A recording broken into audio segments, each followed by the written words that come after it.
Become a sustaining member of the Commonwealth Club for just $10 a month. Join today.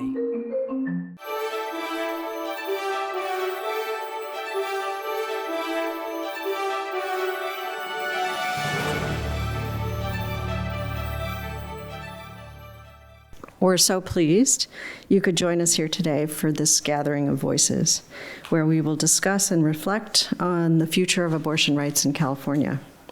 My name is Carla Thorson. I'm the Vice President for Programming here at the club. And I want to say a special thanks to our partners at Women's March San Francisco, who helped to organize this event today. And I also want to say a special thanks to the California Wellness Foundation. This gathering is funded in part by a grant from Cal Wellness.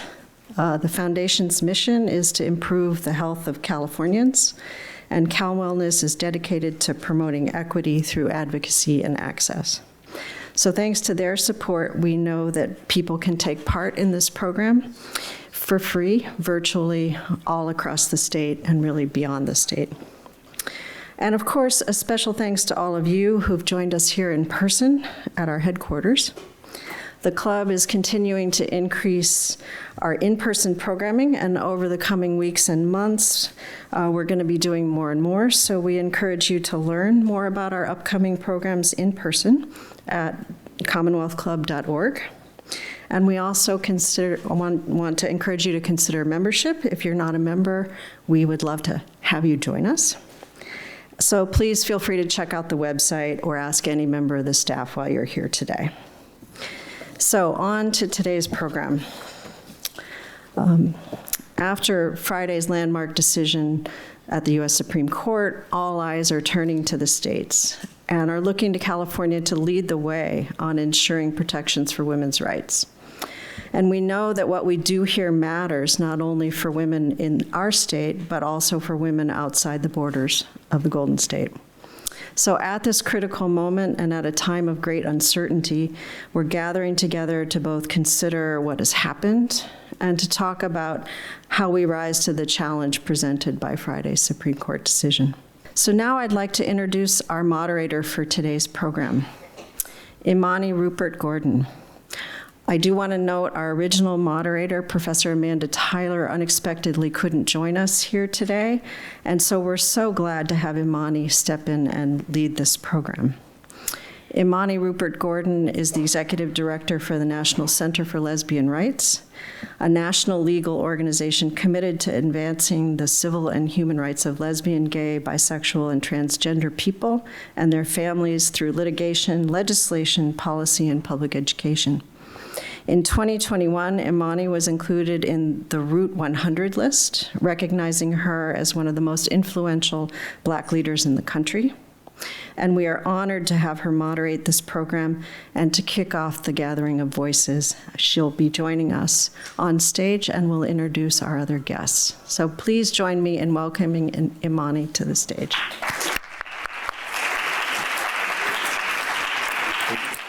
Thank you so much, Carla. Hello, everyone. My name is Imani Rupert Gordon. My pronouns are she, her, and hers, and I'm the Executive Director for the National Center for Lesbian Rights. And I'm honored today to be the moderator for this incredibly important conversation at the Commonwealth Club. Thank you so much, everyone, for being here, and for everyone that is joining us virtually as well. As many of you know, on Friday, the Supreme Court issued a ruling. And in the case of Dobbs versus Jackson, the Supreme Court overturned Roe v. Wade and held that the Constitution does not protect the right to an abortion.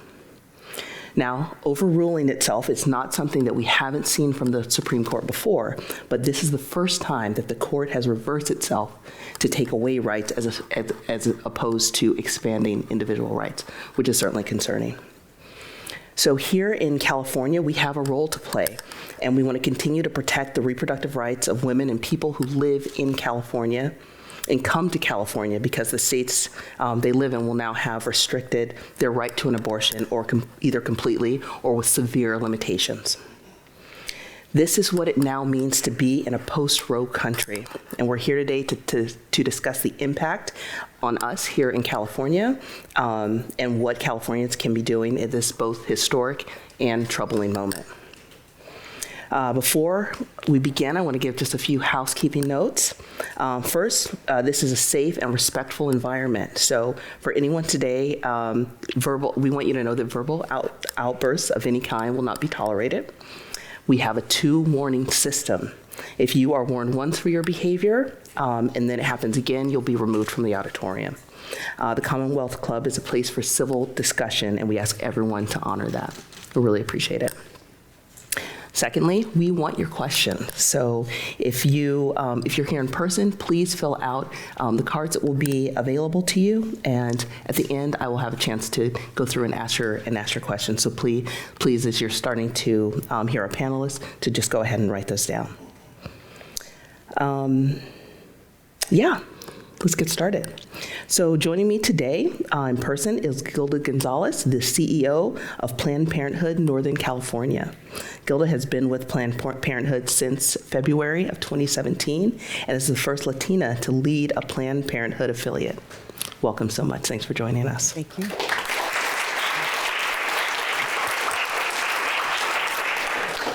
And joining us virtually from Los Angeles is Sylvia Gazarian, the CEO of Women's Reproductive Rights Assistance Project, or WRAP, which is the largest national independent nonprofit abortion fund. Thank you for joining us. And from Sacramento, we have Assemblymember Buffy Wicks. She represents District 15, which comprises a good portion of the East Bay. She was elected first in 2018 and then reelected in 2020. She's been a strong voice in the state capitol for abortion rights here in California. Thank you so much for joining us. I'm excited to have you all here and for this incredible discussion. So we're going to jump right in. Gilda, we're going to start with you. You're right here. First, obviously, we are all aware of what happened on Friday in the Supreme Court's decision. What was your reaction to this decision? So it was a rolling thunder of different things. So for many of you, I think we are clear that as a result of the November 2016 presidential election, that this was sort of the trajectory. So one would say that we probably had 4 years to prepare ourselves. And then, of course, we had the leak in May 2nd. But nothing really prepares you for the actual moment. So my reaction was I don't want to be thrown out and be warned twice about really what my real reaction was. And then there was some emotion. My husband gave me a hug, and then I had to go to work. Yep. And assembled our team by 7:15, 7:20. We were on the phone. We had a script. We had a run of show. We had a prepared messaging of bad case scenario and worst case scenario, and we executed the worst case scenario plan. My goodness. Thank you so much for sharing that. We don't always think about what it's like for folks that are working in movement and also living through this and just the reaction that you have and then what you have to do for the movement. So thank you for your leadership. I want to ask you if you could give us a brief overview about what this decision is going to mean for Planned Parenthood and the people that you serve in the Bay Area. So Planned Parenthood Northern California covers 20 counties. We're based here in San Francisco, and we go all the way up to the Oregon border. We have 17 health centers throughout that footprint. We provide medication abortions at all of our health centers and select sites that have the in-clinic abortion offerings.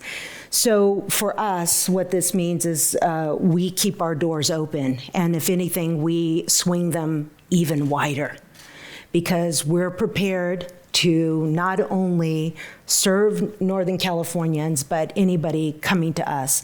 And the reality is that we already started. Become a sustaining member of the Commonwealth Club for just $10 a month. Join today.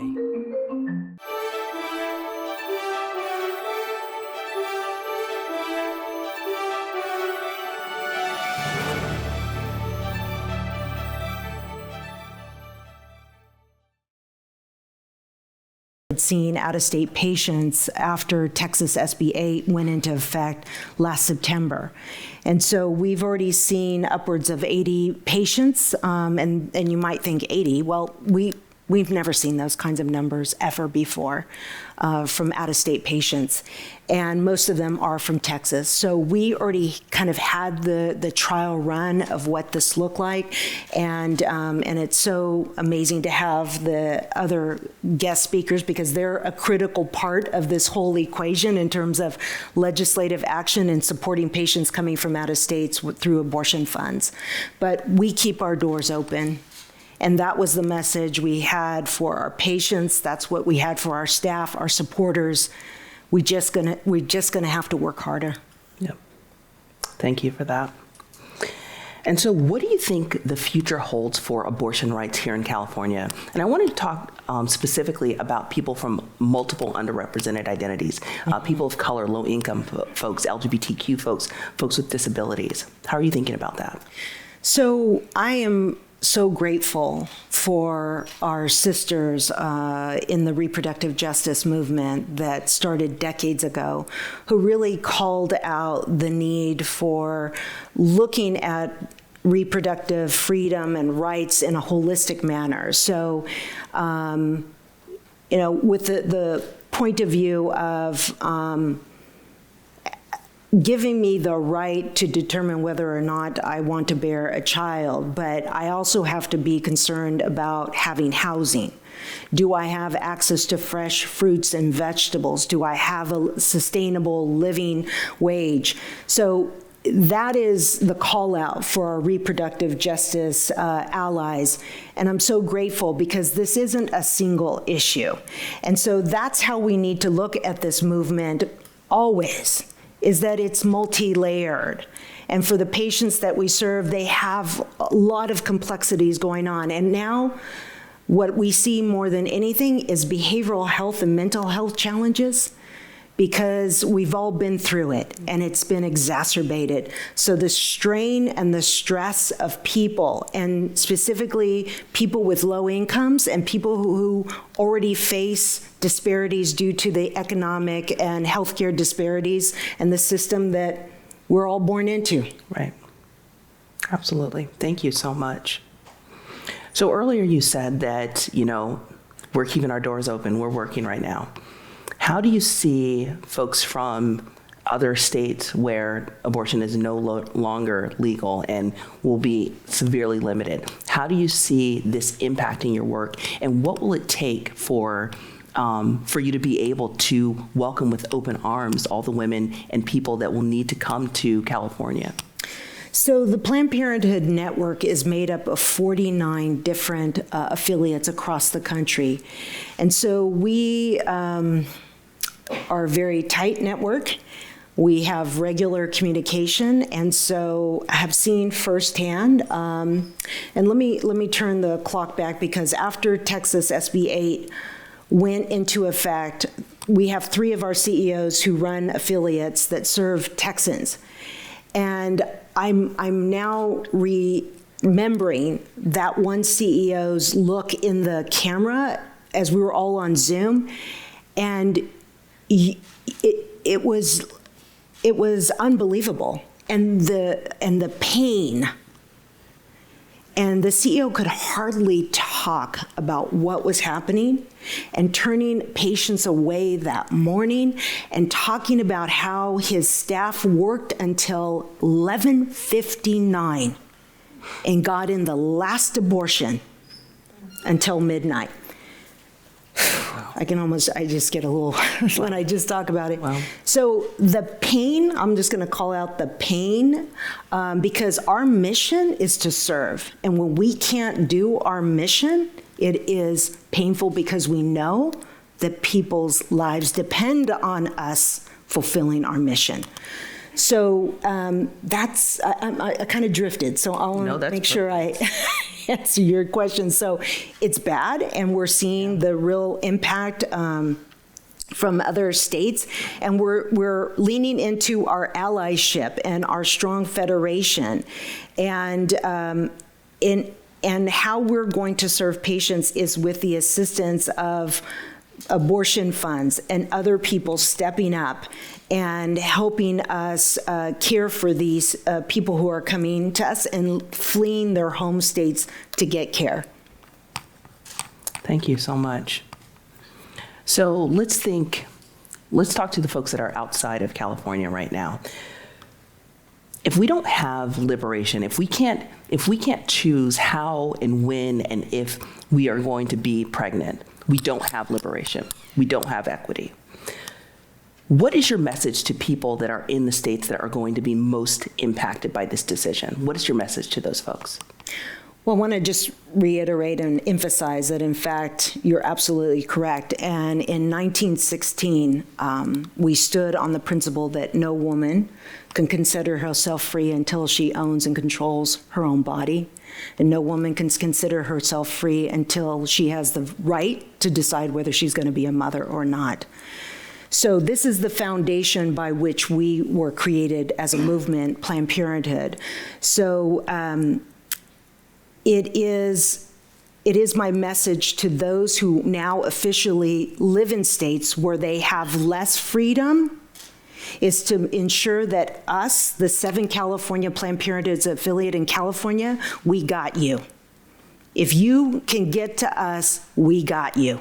We respect you. We respect your right to be free, and we will give you the care you need and want.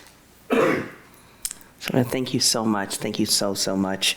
We appreciate your leadership and the extra work you're going to be putting in to take care of all the folks that we're going to need to take care of because of this decision. Appreciate you. Thank you. Assembly member, we are going to turn to you. So what was your reaction to the decision? Who are you immediately concerned for and why? Well, I come to this, you can call me Buffy, by the way, okay. But I come to this as an assembly member, but more importantly, I come to this issue as a woman and as a mom of 2 young girls. And that was my immediate gut reaction. And I'm someone, and I've spoken openly about this, I had an abortion when I was 25. I spoke about this yesterday on the floor of the assembly, that I walked into a Planned Parenthood clinic in San Francisco, the one on Van Ness, which I don't think is there anymore. And they welcomed me with open arms and information and respect and love. And they helped me make a very important decision in my life. And it's because of that decision, that was my decision, that I got to make that decision, that led me to the path that I'm on now, with 2 beautiful girls who are my everything, with my husband, the opportunities I got to work for the President of the United States, and I'm now a legislator, and it's because I got to make that decision on my own terms. And that's what this is really about, is our ability for body autonomy and the ability to make that decision. So I thought about those moments in my life and the fact that that decision for between 33 to 36 million women and birthing people is now going to be robbed from them in this country. I thought about the fact that in September I had a miscarriage and I needed an emergency NC procedure, which would legally be allowed in many states, but in actuality, there is a significant chilling effect on providers and others, and Uber drivers who don't want to take women to clinics because they're worried they're going to be held civilly liable, right? And the fact that those procedures are now in jeopardy. I thought about the fact that in Missouri, they're trying to now ban IVF, and my second baby was through IVF. And what kind of family values are those? And the far-reaching concerns around the fact that states want to ban certain contraceptions now too. So that's sort of where my head went. But ultimately, I was gutted and frustrated, and part of the team that wants to fight like hell to make sure that we do everything we can here in California to be a true reproductive freedom state for all. Thank you so much for outlining just how gutted we all feel, and in just the most articulate way. I want to ask you, immediately in times like this, we think about what's next. What do you think the future holds for abortion rights in California, and how do you see a path forward? So, we are fortunate to have the leadership of people like Gavin Newsom, our Senate Pro Tem, our Speaker, our legislature here in California, where we are making it very clear to the world that abortion is safe and legal in California, period, full stop. And we are putting a ballot measure on the ballot this year that every citizen can vote on, and to say essentially the same thing. And so, we're fortunate that we have that ability. But for many people, they're not going to have that, and I think about the fact that, like, in my situation, when I had a miscarriage, I got care within 12 hours and had the procedure within 12 hours. But if I lived in a state like Texas or somewhere else, am I going to get on an airplane when I was doubled over in pain and bleeding profusely? Am I going to drive 12 hours? But we're lucky here, and we have the ability here to send a message to the rest of the world. And we're doing a number of things legislatively and constitutionally to ensure that our rights are protected here in California. Wonderful. Actually, I'm going to ask you if you could share a little bit more about that. So what can California government do to protect abortion rights in California? But then the second part is, how do you think we can provide an example and show some leadership that could work nationally? What are those specific policy solutions and legislative solutions that you're thinking? Yeah, so last year, the Future of Abortion Council, which is a group of about, I think, 40 organizations or so, got together and said, okay, this thing's coming. We have to expect Roe v. Wade to get overturned. What are we doing as a state to ensure that we are the reproductive freedom state for all? They issued a series of recommendations to lawmakers, and we distilled that into about 15 different bills that are currently going through the legislature as we speak. And we expect all of them to pass, and we expect all of them to be signed by the governor. But essentially, it's two main buckets. One, there's a bucket on legal protections. And I'm doing a bill, for instance, to ensure that pregnancy loss of any kind cannot be criminalized in California, whether you're from here or you're from another state. And the reason I'm doing that is there are two women, Adora Perez and Chelsea Becker, who were recently imprisoned. Adora for 4 years. She just got out a couple months ago because of a stillbirth she had. And she was imprisoned by a conservative DA in King County. And part of that bill also is a private right of action for her to take recourse against that DA who lost his election, fortunately, a couple weeks ago.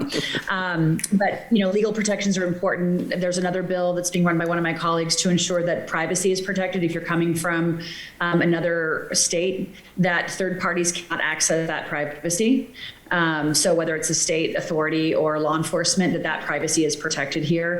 There's a bill to ensure that providers, if they're doing telehealth medicine, that they can't be, held liable, civilly liable to doing any kind of telehealth. So there's a number of sort of legal protections that we're doing. In addition to that, we have I say around instructors, how I frame it, making sure that our providers are prepared, as Gilda has mentioned, to ensure that we can take we have to prepare for, data says, around 1.4 million people who may be coming here to seek abortion care. Right now, we do about 46,000 abortions in California. So we're potentially going to have a 3,000% increase in folks seeking that care. And it not just impacts folks here in the states who need access to abortion care, but also those who need basic reproductive care as well. Because our facilities, we expect, will be at capacity. So we just voted on a bill last week that would allow practitioners with certain training to perform first trimester abortions.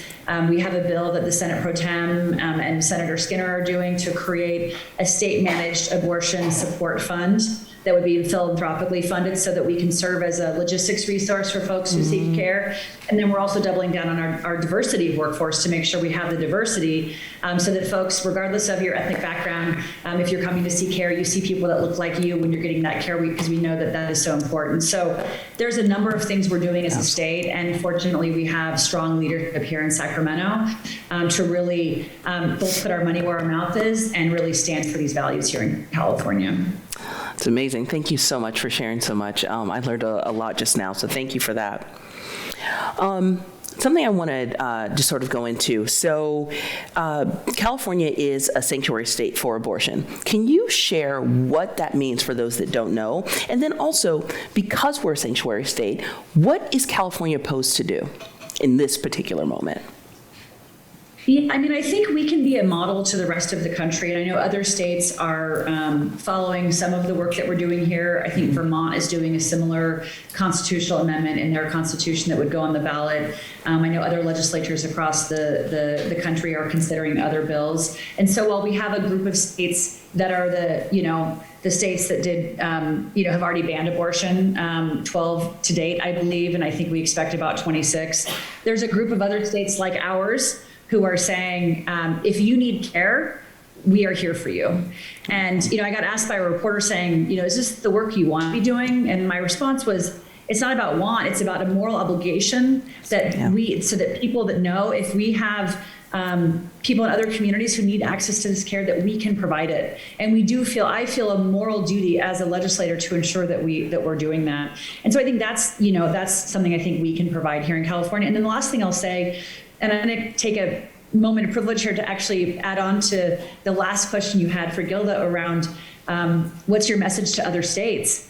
And I think my message is the role of your state legislator has never been more important than it is today. Mm-hmm. And so that the elections in November, if you are someone in another state, especially ladies, if you're ready to run for office, like now is the time, because these state legislatures are the ones that are determining your life. Yep. And so I think that's a message that needs to get out there in places like Ohio and Oklahoma and Texas and a lot of these places is we need a revolution in these state legislatures. Mm-hmm. And we need it now because people's lives are going to be on the line. Wonderful. Amen.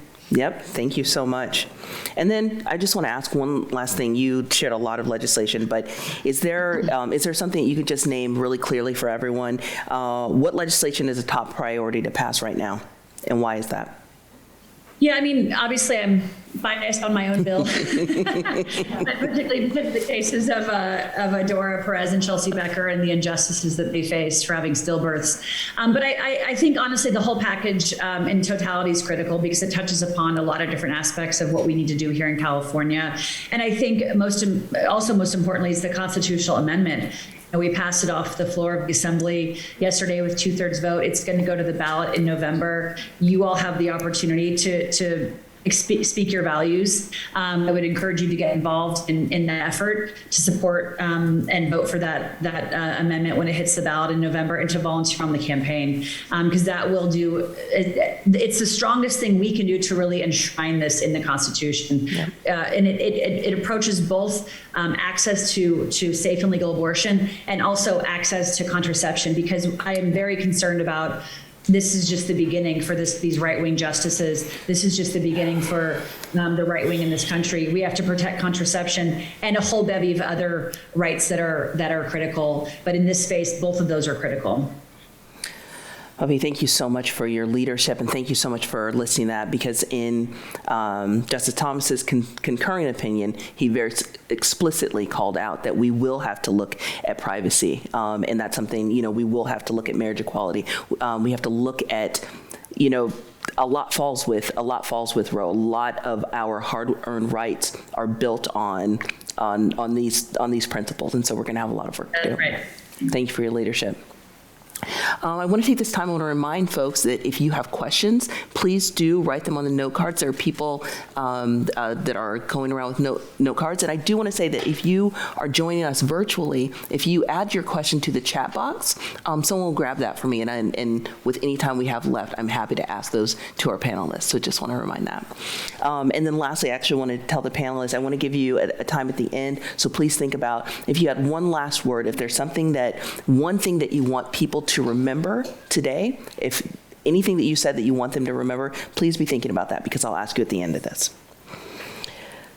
Sylvia, welcome. We're so happy to have you. Thank you.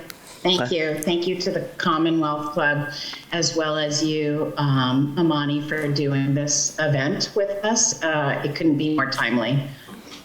My pleasure. I'm so happy to be here. So happy to be here. I think that in this moment, it's a good thing to remember that we have to work in community, and if y'all are calling, then I'm here, okay? So what was your immediate reaction to Friday's decision?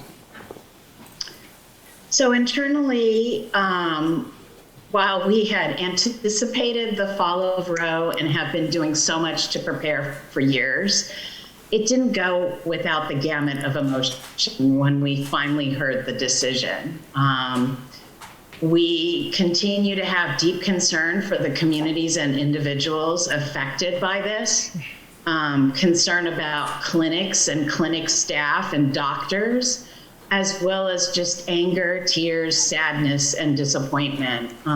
Immediately, when the decision was read, the founder and president of RAP, Joy Shore, and myself were on the phone.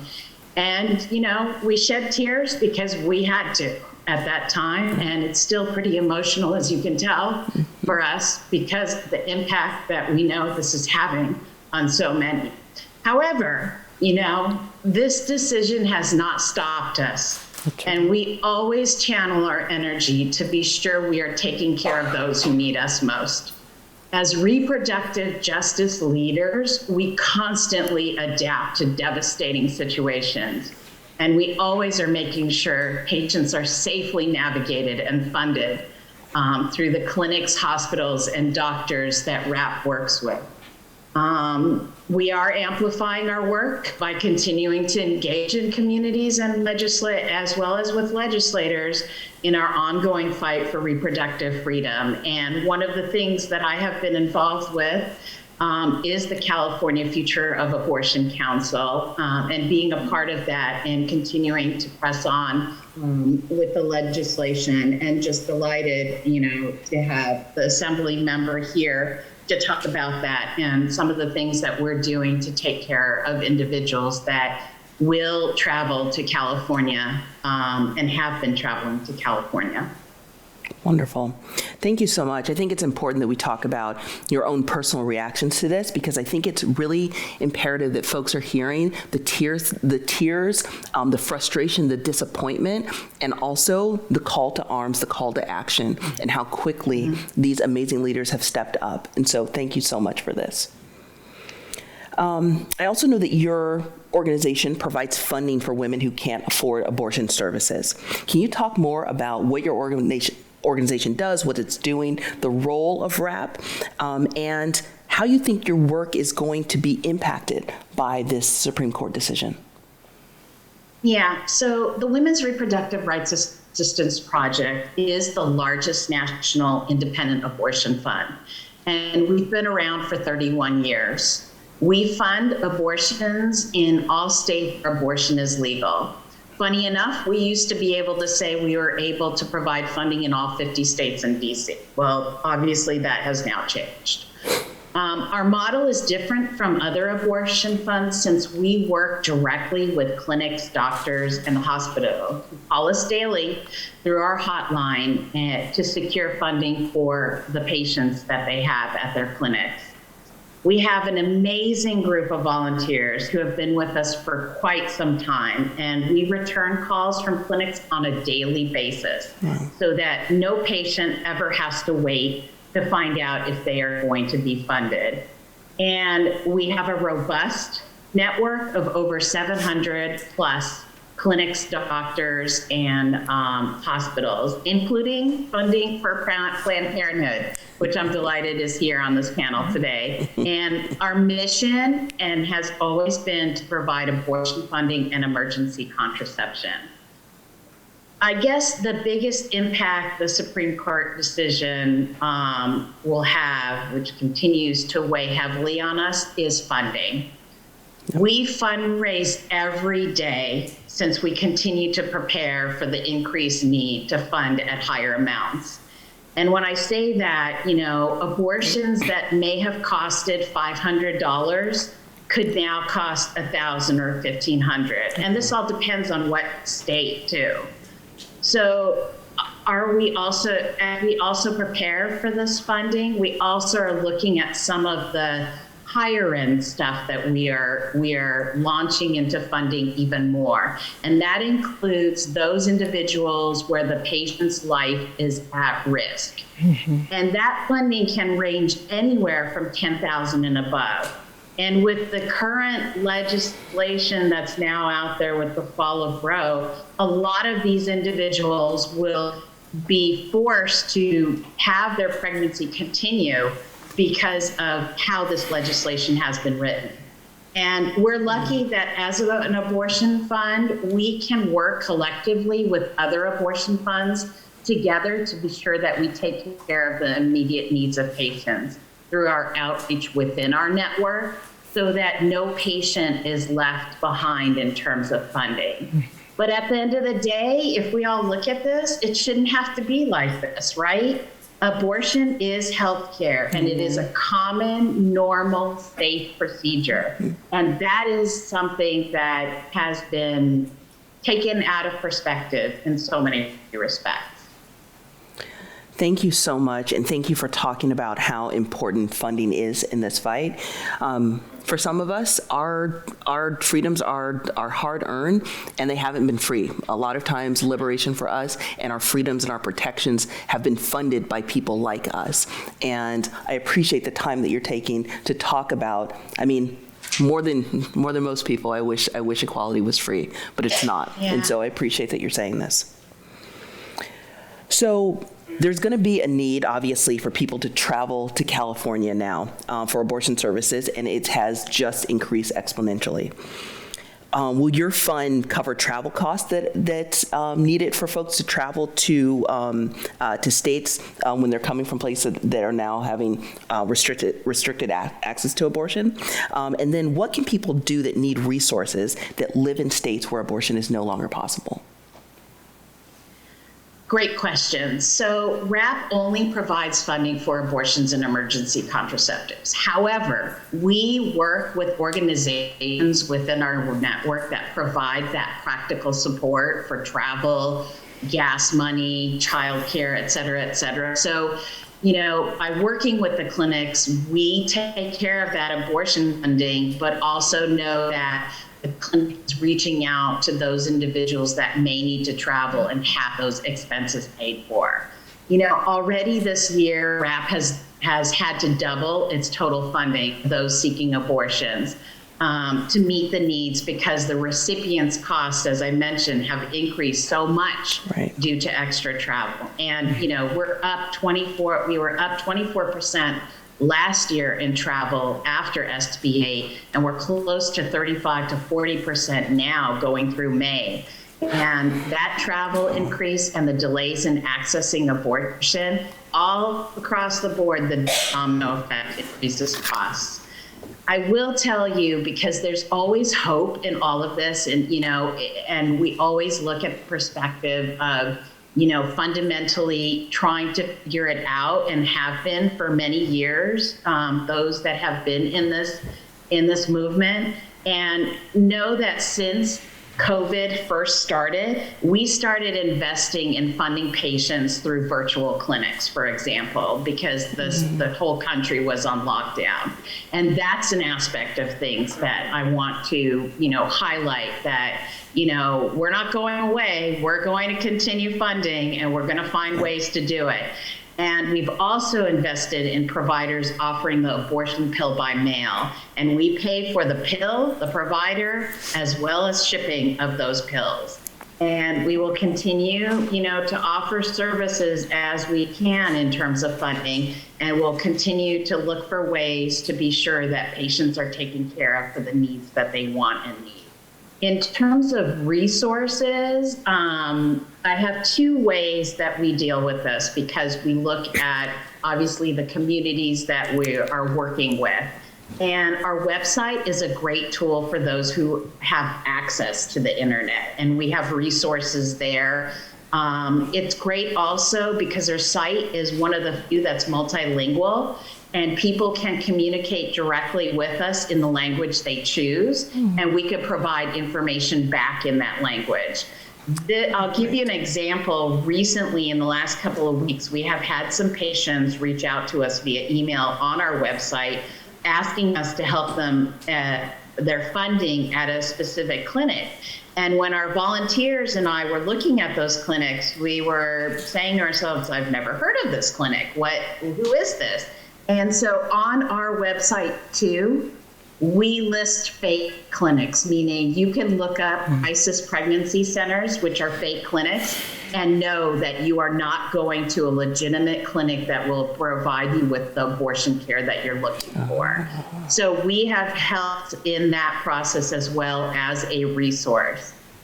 In addition, we look at people who don't have internet service, right? Or who can't access through the computer or other means. And know that since we started 31 years ago, we are in every community all the time. We work with clinics and doctors and advocates, and we divvy out information on our abortion funding in all sorts of ways to reach people, as many people as possible, because we want them to know that we are here and we are here to fund, and we won't stop doing what we're doing.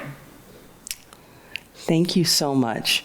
And thank you for just explaining how inclusive and thoughtful you all are to make sure that we are speaking to everyone. And I wanted to ask you something that had to do with being more inclusive and intersectional in our movement. So like I mentioned earlier, in the decision, Justice Thomas offered a concurring opinion where he explicitly expressed that the court had a duty to correct some errors established in previous precedents. And specifically, he was talking about Griswold, Lawrence, and Obergefell, and that is the right to contraception, the right to private, intimate relationships, and marriage equality. I want to ask you, why do you believe that the fight for reproductive justice has to be an inclusive and intersectional one?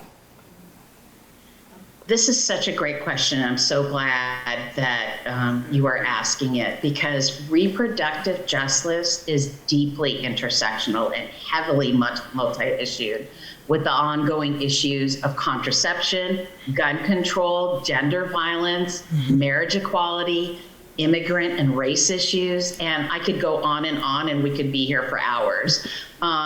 These issues are all intertwined, and we see it each day with oppression based on race, class, and gender.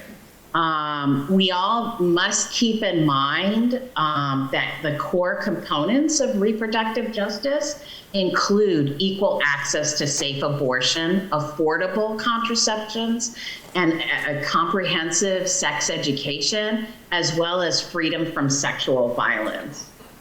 Specific to reproductive oppression, we see that criminalization of people who use drugs while pregnant, stillbirths, or even taking the abortion pill. I mean, we have cases that are out there now. There's also cases for the waiting periods for abortion care and judicial bypass laws for minors, as well as these restrictions on, there are abortion bans, but there's also bans on the number of weeks of pregnancy that we have to tackle based on what clinic you're at and what state you're in. Yet, as always, by working as we have at the grassroots level in communities on these intersectional issues, we can ensure that no one is left behind by staying focused and applying the human rights framework to our work, which is what we do. Thank you so much for sharing that and for explicitly talking about how important it is to work at a grassroots level and to recognize that people know what's best for their bodies and for their community, and that informs your work. So thank you. I have one last question for you, but I just wanted to remind folks, if you have any last questions that you want to ask the panelists, now's the time. If you are here virtually, please go ahead and write things in the chat, and we're going to get to those in just a moment.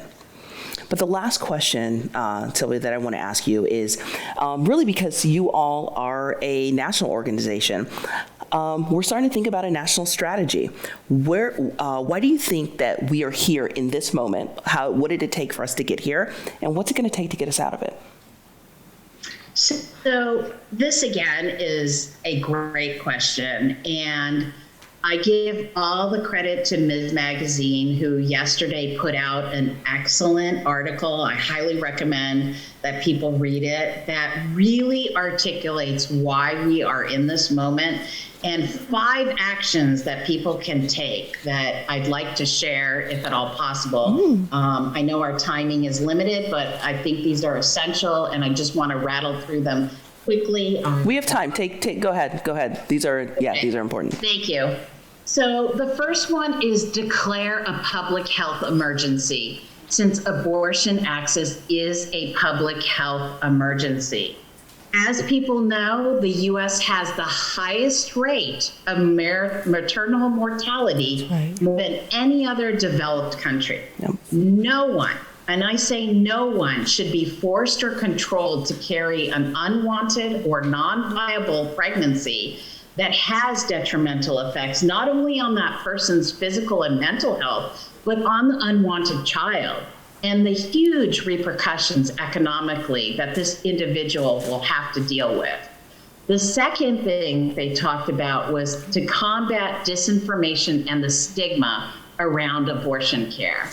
Taking actions to provide accurate information about medical and surgical abortions. This is something that we in this movement have always talked about. We need to say the word abortion. We need to talk about abortions. We need to talk about our experiences. And we need to share and continue to share accurate information out there. The third is that ensuring that coverage of abortion care under Medicaid and private insurance is done to the fullest extent allowed. And the fourth thing that they mentioned is to ensure that Medicaid is not further marginalizing abortion care and providers by restricting federal funds. And the final thing that they talked about, and each of these they've talked about in detail, that I think that people can read on their own. But the final was providing resources and support to individuals seeking care, as well as the providers and others. As pregnant people are forced to travel longer distances and funding allocations are needed to support these individuals, abortion care funds, providers, and others will be handling this influx. So this is critical for us to continue on. Wonderful. Thank you so much. And I'm so glad we ended with those. That's wonderful. Thank you. So we have some questions from the audience now that we're going to go through. And if any pop up, go ahead and bring those up to me, please. The first one is from online, and it's asked, can Buffy clarify the November vote is for the state constitution, and can the U.S. Constitution be changed? It is for the state of California Constitution, and I wish that I could change the U.S. Constitution easily. We could also talk about guns for a long time on that note. But sadly, it's not for the U.S. Constitution; it's for the state constitution. And any eligible voter here in California who's registered to vote can vote to enshrine access to reproductive care and contraception in our state constitution this November. Thank you so much. Really appreciate that. The second question on that one. Oh, go ahead, just please. Also chime in that it definitely passed all the houses. It will get a proposition number, and we'll soon be able to distribute that and let folks know, because we're all on it. Thank you. So the second question is about funding. How are funds allocated from Planned Parenthood National versus Planned Parenthood Northern California? Should we be donating specifically to Northern California and RAP? Sylvia, would you like to take that first, and then? Well, sure. Well, we work with all of the Planned Parenthoods, and we provide abortion funding. So giving to both is important and critical at this point in time. So the more funding that we have that we can distribute would be great, and, abortions don't wait. I say this all the time. We are direct support. And so this funding is needed now. And, there's other ways to support that include advocacy and legislation. And those are longer term. But when you're in direct support and you have patients every day in need of money, and these amounts are going up, I can't stress enough how important it is to give straight away to these organizations like RAP, like the Planned Parenthoods, to be sure that these individuals are taken care of. And I would also add that there's the 49 affiliates throughout the country, and the 49 affiliates provide the direct patient care. So we do have a national office, and sometimes people will come up to me and very happily say, oh, I just gave to Planned Parenthood. I go, what was the address? And when they say New York, I'm like, we will get a portion of that, but if you care about health care, it's the affiliates that do that. So I would say and we love our our national office, and they do great work, and that's important too. But I just always like to make sure people understand the difference. That's helpful, especially right now. Thank you for that. Thank you both, all three of you. So this next question is, vote, march, protest, and donate. What more can we do to help, and how to help patients in and out of state? Well, I'll chime in and talk about abortion stigma because I appreciate that call out. So one of the things that I have been saying quite often of late is for people to really explore whatever conscious or unconscious thoughts around abortion stigma. And the way that it shows up is when you start putting the "I'm for abortion, but," and then whatever comes after, right? That's then something that tells you that it's abortion stigma. And I'm calling it out because we can't let abortion stigma get in Californians' way of truly realizing a reproductive freedom state. So really, take that opportunity, tell your abortion story. 1 in 4 women are estimated to have an abortion. In my calculation, there should be 1 in 4 men. So men, please share your abortion stories. And again, let's liberate this. In fact, it is healthcare. Abortion is healthcare. Absolutely. Thank you. Does anyone else want to share anything else? I mean, I would just add on to that. I mean, it's why I've been so vocal about the abortion that I had in my mid-20s and what it meant to me and how it led me to the path that I am here today. And it allowed me to have children when I was ready. So I also think when you share your own personal story, no one can debate your own story. That's right. It's your story. Yep. So it's a way that you can connect with people. And I'll just say, I mean, I think all the things that the person who asked the question said are right. I think we are in a precarious time in this nation right now, and I don't mean to be hyperbolic about it, but I'm not only concerned about this, but frankly, the future of our democracy. And I think if there's one thing that we've learned, it's elections have consequences. That's and this is a direct result from the 2016 election. Right. And so for any of us who were complacent in 2016, we have learned our lesson. And so I think, getting out there, voting, registering people to vote, and especially in these critical other swing states is going to be really, really important. There's a lot of organizations that are doing swing left and organizations like that, but I think that work's going to be critical. I'm a product in a way of the 2016 election because I decided to run for office for the first time in my life when Trump was quote unquote elected. And I had never had that plan before. So here I am now. And I think for other folks who are interested, that's another pathway. If you're able and have the ability and the capacity to do so, is to run for office as well, even locally, because your voice and your leadership really matters. Right. I echo all of that and want to reemphasize what Buffy said, that we need more women running for office. I also say that, like Gilda and Buffy, that your vote matters, particularly this upcoming election. It's going to be critical and so important. On a grassroots level, I'll tell you something that we did recently, and these were salons that we created called Courageous Conversations. Not only to raise money, but also to talk about abortion. Mm-hmm. And people talked about their abortions in an intimate room, asked questions, and were able to raise funds. Mm-hmm. And it went very, very well.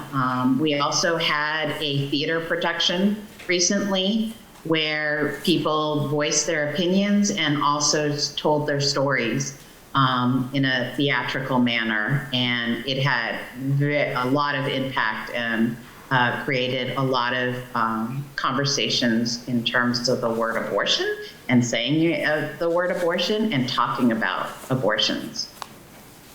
Wonderful. Thank you all. This next question is very similar to the last, but there's a few things that I want to pull out because I think we're seeing some things on social media, and I think you all might be able to answer this. So they're asking, what can I do as an average citizen? Can I sponsor the travel of women seeking abortions to come to California for care? Drive them myself? Be a safe house for pre and post abortion? Stockpile oral contraceptives? I want to take action. So we've been sharing with folks the 6 things for Californians. And the first one is, if you're not registered to register to vote immediately. And if you're registered, vote in every election for reproductive champions and issues. To review and consider strongly to support the California new state constitutional amendment. If you work in the private sector, to appeal to your company to take a stand and protect abortion access. Also to support abortion funds and support your local Planned Parenthood affiliate. And so that's the action that we're calling out because it is, again, rightly, have your anger, have your sadness, your grief, and then we need to act. Absolutely. Constantly. We can turn this around. It's not over, but it's going to entail us being in action, one step at a time.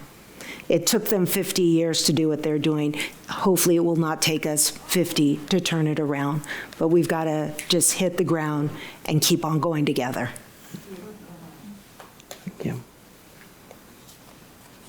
Absolutely. We've been here before, y'all, so we're gonna do this again.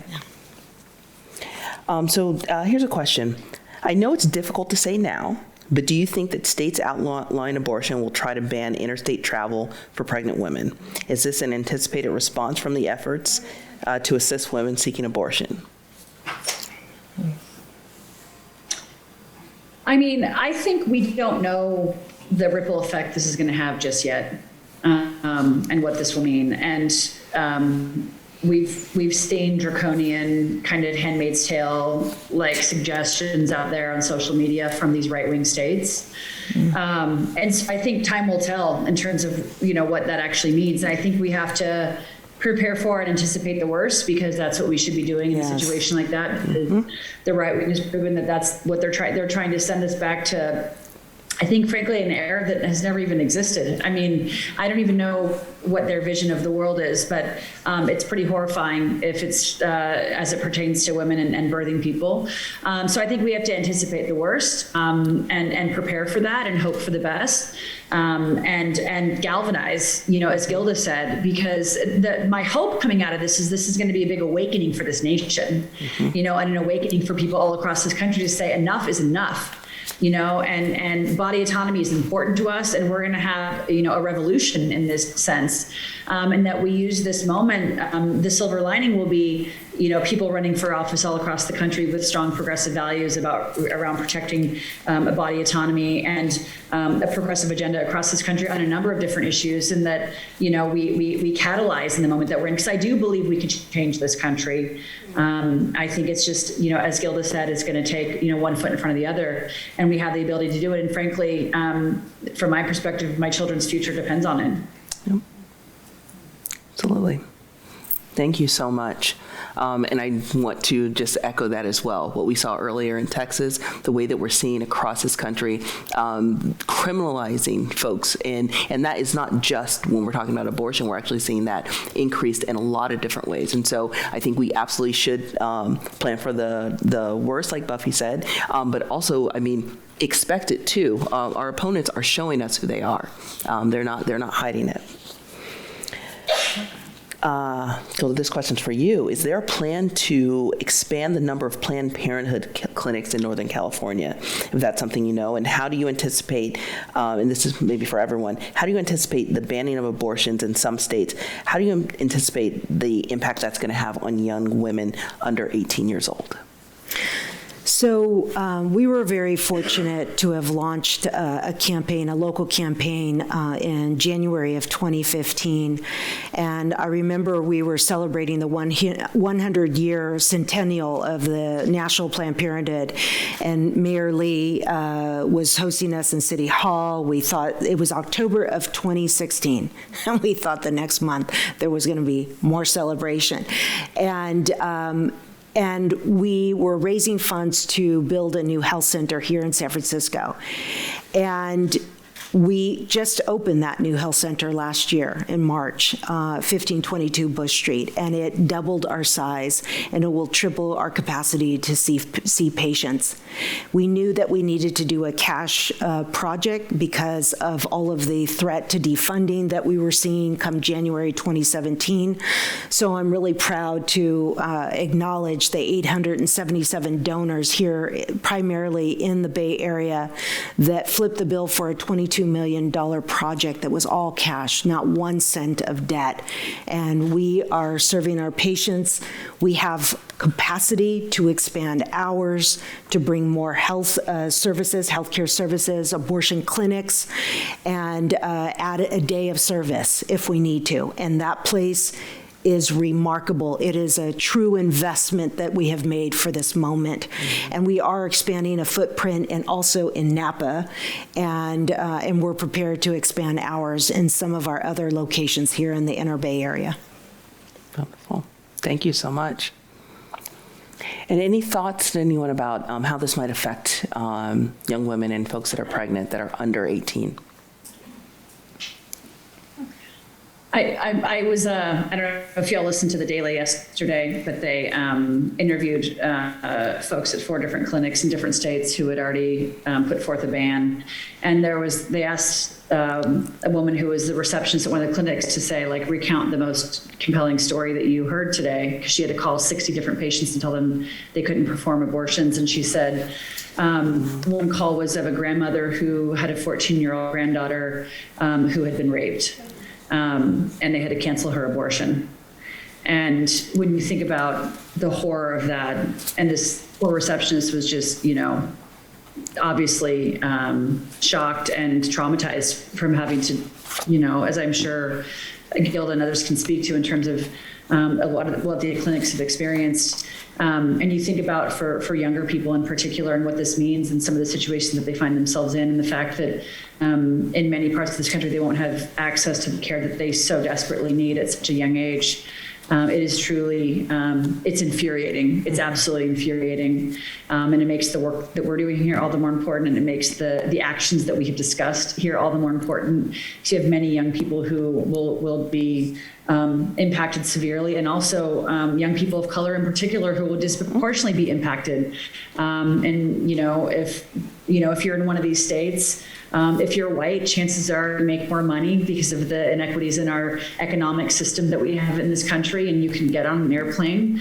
Not exclusively, but often, but disproportionately people of color are going to have a more challenged time there. And so the racial inequities, I think, are severe with this, as well as the fact that for a lot of these young people, it's going to be very difficult. Absolutely.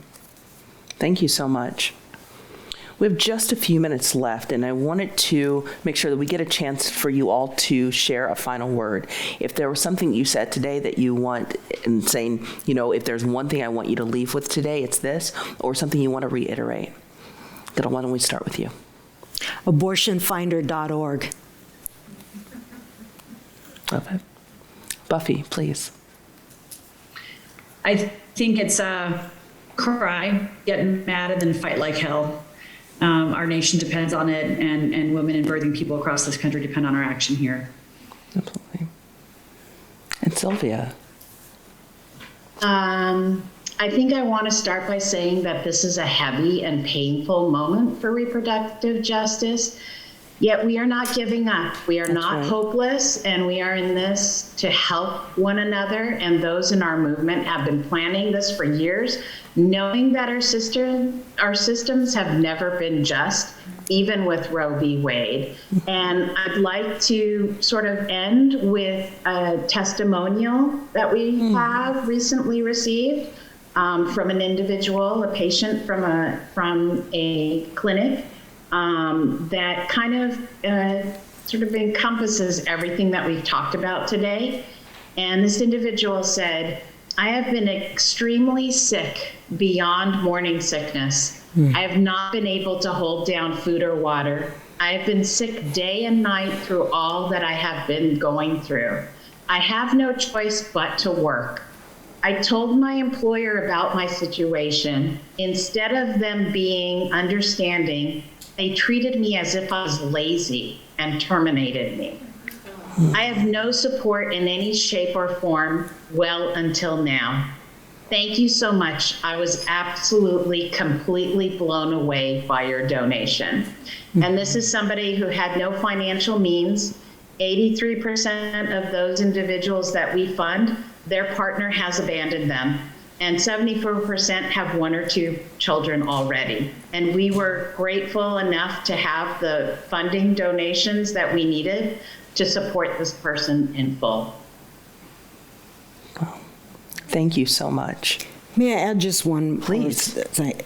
So I want to underscore that this is also something that we started to see even a month ago as we were supporting patients already from out of state. The marginalization of these patients who are now telling us that their family and friends do not want to support them for fear of their own prosecution.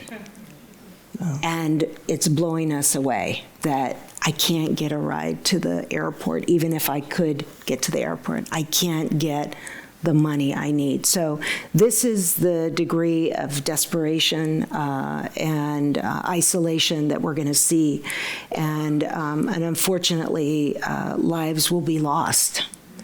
And that's the reality of all of this, because that is just, for some people, just beyond unbearable. Thank you so much for that. Neil, this is something that affects all of us. Our movements have to work together. Bayard Rustin said, we have to work in every other movement for the freedom of people.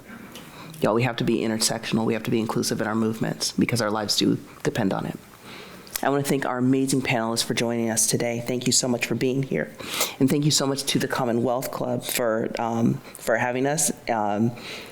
And I want to mention, too, that this is funded in part by the California Wellness Foundation. The foundation's mission is to improve the health of all Californians. California Wellness is dedicated to promoting equity through advocacy and access. We are thankful for their support. This gathering will continue on with a reception on the roof, so please take the elevators right outside to join us. Thank you so much for everyone for being here. This program and others like it will be found on the Commonwealth Club's website at www.commonwealthclub.org. Thank you again, everyone, for joining us. My name is Imani Rupert Gordon, and this is now adjourned.